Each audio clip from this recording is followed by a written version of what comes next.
Look at me now and how's the crown? Holding my breath, but I'm on the ground. Taking the kicks, but it's breaking me down. Only reason saying is making the sound and cooking the meal and fill up the seal and out on the ice and living this life. Just holding my ground and making the sound. Just getting my ride and looking for life. Out on the Nuna ice as well. Out with friends, many stories to tell. Out with the family, stories as well. Some may ask, but we know it's real. We know who we are, we know where we're from. All the way dark, 24 sun. 7 days a week, I'm gonna stay strong. All from inside within you, that right. Cause I live the life. And this is my home. Tiki up, Point Hope. I'm so proud to be in your path. Cause I live the life. And this is my home. Tiki up, Point Hope. I'm so proud to be in your path. So when I look around and all I see.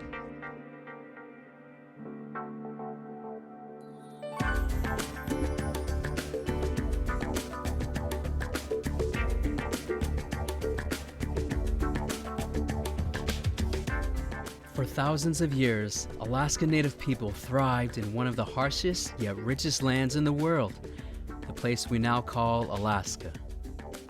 The many diverse cultures had highly developed relationships with the land and the natural resources upon it. Social ties were strong and organized through clans.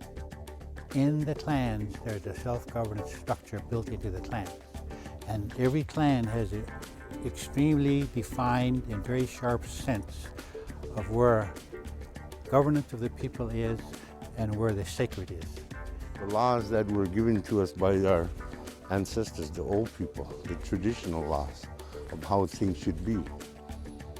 What you should do when you catch your first whale, what your first animal of anything, how you behave in the community. They had a set law already in place. It was about sharing, about gathering, about feasting. Since time immemorial, land has always been central to the lives of all Alaska's indigenous cultures. I come from the native village of Tanacross. My spirit is there. All the lakes and streams, and the rivers, and the mountains, the hills, the trees and animals, I have a relationship with them. My people developed religious protocol processes centuries, and I still practice that. The land for the Alaska Native people has a significant value in their cultures. There's a spiritual tie to the land. And not only that, but the physical attachment to the land is that we live on and off the land and from the land, and waters around us. Alaska Native people have seen 2 centuries of changes to their culture and legal standing. Today, there are approximately 100,000 Alaska Natives living in the state. This is the story of their legal and political history. Matung nastigud ka kaisin yud Alaska Mimani matung aurksatsa.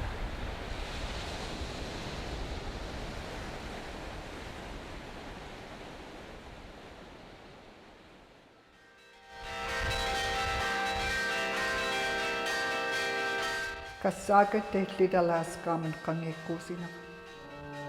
Showing great zeal not only in your spiritual labors as a novice, but also in your apostolic fervor, as you preach to the people sitting in darkness, you, O Venerable Herman, reveal the light of Christ to them with great power. Russian explorers were the first Europeans to arrive in Alaska, sailing across the Bering Sea. Upon discovering the richness of furs, they came in increasing numbers. Originally, it wasn't to conquest or conquer. They were typical businessmen. They were coming to look to make money, get furs, take it back, sell it, and become rich. I mean, they were looking for their gold, which is in sea otter furs. And so originally they started coming over here from 1741. The Russians established their major settlements primarily on the Alaska coast. During the Russian period from 1784 to 1867, especially here in Kodiak, we were pretty heavily devastated, and primarily within the first 20 years. Subsequently, from 1767 on all the way up until 1867, when they finally sold Alaska. You know, they took over, and the way they did it, and it was pretty brutal.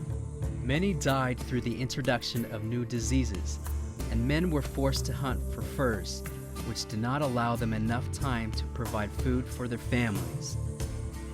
Today, geographical names and the Russian Orthodox Church are reminders of the Russian period in Alaska's history.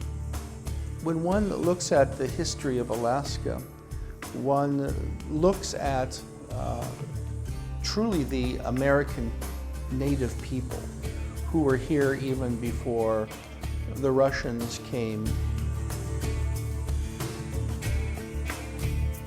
When the Russian church wanted to evangelize this part of Russia in the late 1700s, so it came not to make Alaska Russian, but to make it authentically Orthodox within the culture in which it lived. It is an indigenous, Orthodox, Christian, parish family of native people and then some American converts. With the long distances involved, business in Alaska was difficult for the Russians, and the opportunity presented itself to sell their interest to the United States for $7.2 million.